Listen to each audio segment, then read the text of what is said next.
Hello everybody, welcome into the Hobby Wire. This is Jason, and this is the Nobell Gundam we're kind of doing an assemble along on. So let's try to wrap up these last 5 steps today or so, maybe try to get into some panel lining, and yeah, hopefully we'll get her done today. Also, thank you all for joining along, checking in, and hopefully you have a good time hanging out today. Anyway, let's dive back into this assemble along project. Alright?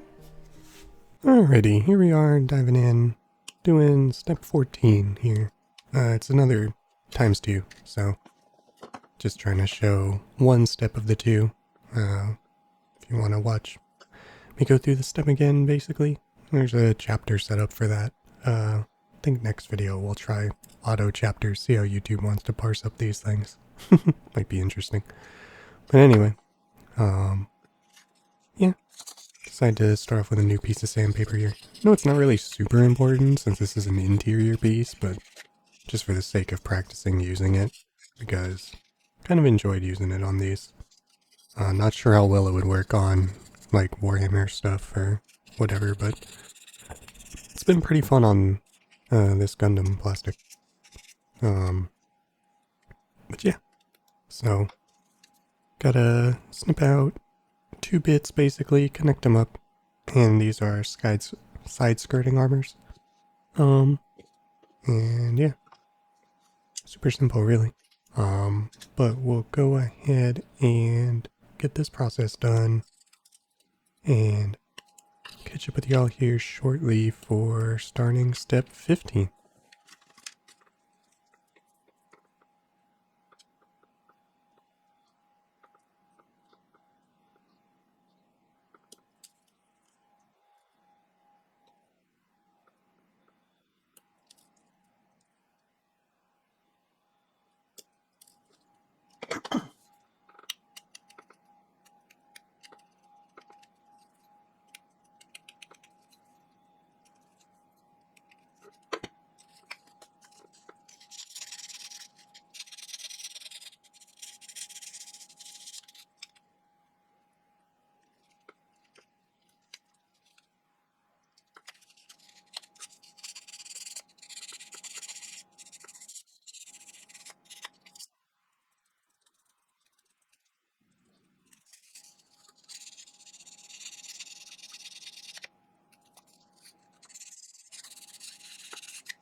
Alrighty, here we are kicking off step 15. Kind of do it in 2 bits, because they have effectively a sub-assembly in it.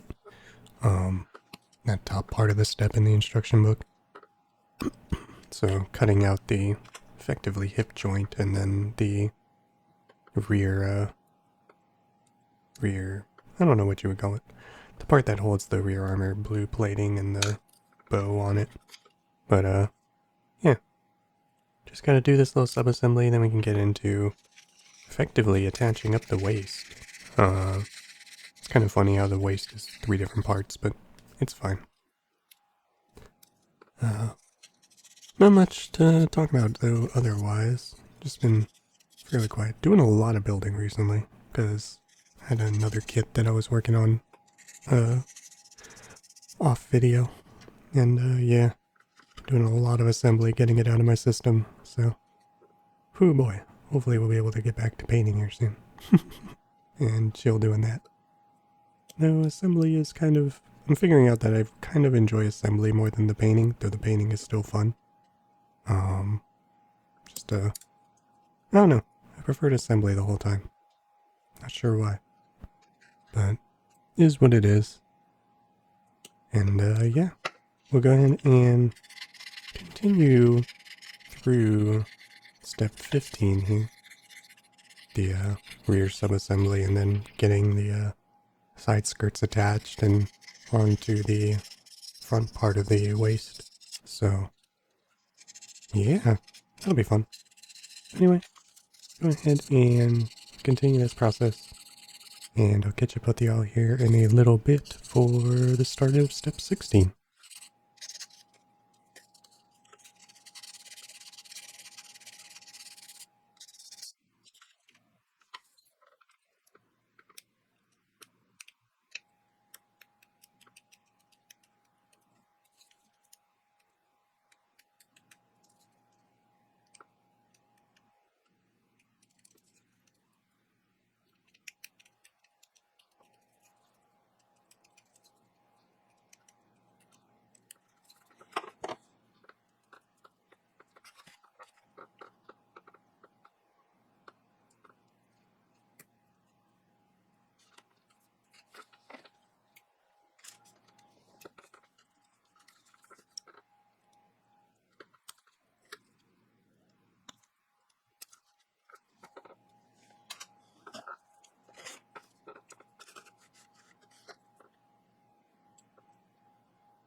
Alrighty, here we are kicking off step 16. It's got two sub-assemblies effectively, because you have to sub-assemble this front armor plate with the inner red bit on it. And then once you do that, you attach the front skirt plating. You slap those onto the front of that assembly from 15. Then you gotta do the same on the back. So, might be a little difficult to follow, but it's not really too bad. But yeah. Just gotta clean stuff up and continue assembly. Kind of noticed on this that I clipped the runner connector bits off a little bit too far from the inner piece. So that's why I'm using the mold line remover there to scrape it off. Could just as well use a hobby knife or probably a file or stronger grit sandpaper to sand it down a bit faster. But I don't know, I have the mold line remover lying around, usually more handy. And then I don't have to worry about cutting myself with the darn thing. Because I'm probably very likely to do it, because I'm a doofus when it comes to using the hobby knife. So, really haven't used it much, even though I have one. It's sort of funny. Should probably practice using one. Figure it out. Figure out ways to not hurt myself with it, preferably. Yeah. We'll go ahead and clean this up. I just finished cleaning up the inner part, though, on the front armor, and then I attached it in there before cleaning up the outer bit. Don't know why. Just felt like doing it that way, so... That's kind of what we do is we finish up the process on this little thing, and then so we don't lose it, we plug it in. So that, yeah, it's kind of a tiny piece. I just didn't want to lose it. Thankfully, I've gotten used to working over the, part of the box here, because, oh boy, I would be losing so many pieces since I tend to drop things, if you haven't noticed. But yeah, not only does it make cleanup way easier, it, definitely helps you not lose bits. That's why I've done it, and I don't use a cutting mat below it, unlike other people. But yeah, not really much to talk about on this one. So continue working around this process, getting this done. And, yeah. I'll catch up with y'all here in a little while for what's honestly a really simple step for your 17, 18, and 19. So, see y'all then.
Alrighty, here we are moving on to step 17, which is just attach the legs.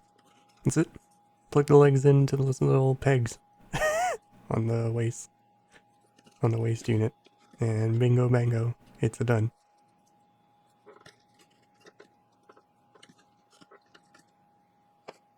Here we are moving on to step 18, which is just attaching a little bit into the top of the hair there. And effectively what this little bit does is it helps hold the round ball on the back of the head there. And it also kind of holds it when you pull the hair out a little. Because that's one thing with this kit is you can have the hair fully like plugged in and flush. And there's a little nub that sticks into the back of the helmet to help lock it in there so it always hangs down from the back of the head the same wet direction. But if you sort of loosen the hair just enough, it'll like pop out on and rest into like the socket here that you end up kind of making with this bit and the rest of what's there already on the hair. And that sits on the ball that sticks out of the back of the helmet, and it lets you sort of pose the hair a little bit. Major downside to that, it's a kind of a big hunk of plastic just kind of hanging out on a ball socket, so it'll tend to just want to dangle straight down. But yeah, if you're kind of crafty, you can probably use glue or something and lock her up and pose it for if you want Nobel standing in a particular way. But yeah, just sort of will plug into the back there, and there's a couple of pegs that those two will sit in. And yeah, that's that.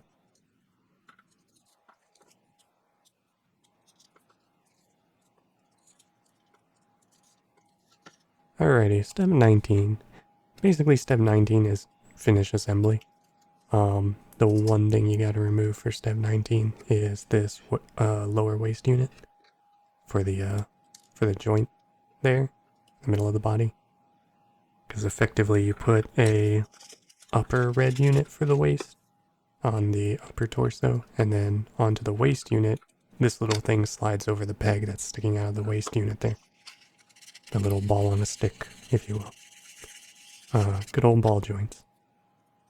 But yeah, that's basically final assembly at that point, because this thing's going to go over that peg, and then you just need, only thing with this that they warn you about, make sure it's facing the right way. You don't want the seam on the front of the thing, so kind of point to that a little bit as we start doing the final piece together. Which yeah, then everything just sort of goes together, and then you just attach the top, and you attach the hair, bing bang boom, everything is assembled and donezo's. So I'm gonna bring out the other that I've done before just for a little bit of a comparison before we move on to panel lining. So see in a bit for that.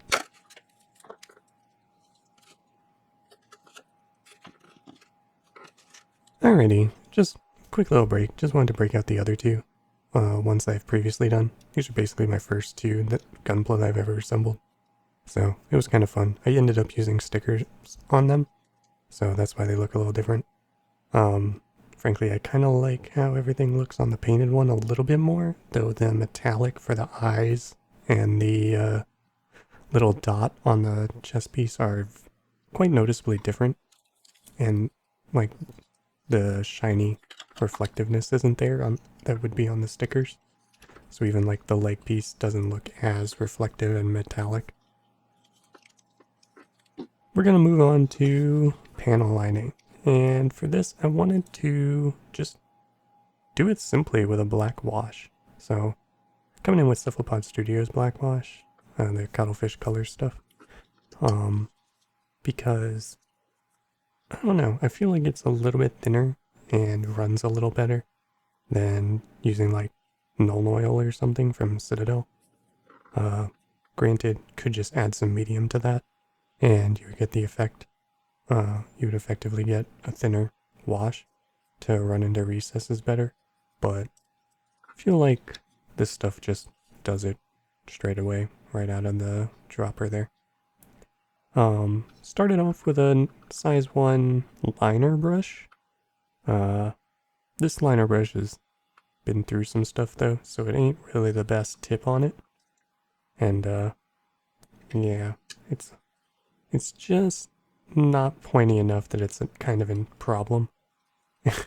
And like the tip tends to dry on it quite quickly and kind of gets annoying. I know I could use Q-tips to sort of be my eraser and cleanup thing instead of my fingers, but I'm lazy, so just gonna use fingers here for cleanup on it. But yeah, as we go around, you'll kind of notice that it tends to help define different pieces on the gunpla. So that's why I kind of wanted to try doing it with this method instead of Gundam markers, which I used on the other two. Yeah, I used stickers and Gundam markers on the other two, and on this one I wanted to try just going in unprimed, simple wash over it. Unprimed so it'll erase very easily off of it. That's why I can basically just rub it off with my finger.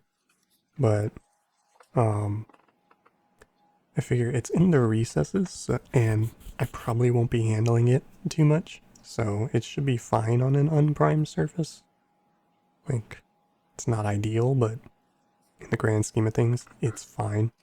So that's why we're just gonna do it that way. Eventually, though, this old size 1 liner brush is, I'm kind of gonna get sick of trying to use it with the tip drying up on me all the time. So I'm gonna swap to the size 3 natural hairbrush that I've got over there on the left with the plastic tip covering it. And we'll go ahead and use that, because one thing I figured out while doing this is the tip of the brush kind of helps a lot when trying to get the wash where you want it to panel line this stuff. Instead of just sort of applying it all over like you normally would a wash. I'm trying to target wash here effectively. So yeah, it's sort of a slightly different process, but still similar enough. And if you couldn't tell, we're going to be hammering at this for quite a while for the wash to panel line the whole thing. That's why the video is going to be longer than the usual goal of about 30 minutes, because I want to hammer all of this out. Don't think I'll bother assembling the base unit. I don't even use it for the other two that I've got, so I can just leave the base unit on sprues probably, and that should be fine. The beam ribbons that come with it, I don't think I'll use as well. So we'll probably won't go over assembling those for this little build along sort of thing. But yeah, we'll go ahead and panel line it up though. I think I don't quite get enough in the yellow portions and stuff later, but we'll see how it looks later on when we get to the spin and everything. Anyway, with that, I'll go ahead and let this footage play out. And if you want to hang out and just let the painting roll, go for it. Otherwise, chapters below, or on the timeline there. If you want to skip ahead to the last call, or if you can't use that, then should be time codes in the description to click on for the chapters. Not sure how YouTube would handle that for automatic chapters, so again, next time when we return to painting, we'll see what YouTube does for auto chapters. Anyway, go ahead and, again, we'll go ahead and finish up this process with the black wash here to panel line everything. And yeah, that'll be it for Nobell here. Woo! It was a fun assembly project, but we'll chat a little bit more about that and during the spin. But anyway, we'll see y'all in quite a little while, because probably about 25 minutes to go at this point for the assembly. or the panel lining here. So yeah, I'll see y'all in a while at that point. So catch up with y'all later and enjoy.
Alrighty, last call everybody, last call. So, that wraps it up for Nobell Gundam here. Got her all assembled up and panel lined. Could make the panel lining a bit stronger in areas. Could also darken up some of the vents on the ribbon. Because in effectively the artwork on the cover of the instructions, looks like they just fully blackened the area in there for the ribbon, instead of just sort of panel lining it. And I don't know, I could do that. I could hit the red Vulcan cannons, one of which I kind of shaved down on accident during assembly, but could make those red as well, just to clean her up a bit more and finish up the look. But yeah, that's it for first Gunpla assembly on the channel. Noticed it didn't really do so hot, but it's kind of my favorite thing to do is assemble. I kind of noticed that with even the Warhammer stuff. I like the assemblies, assembly system more than painting them.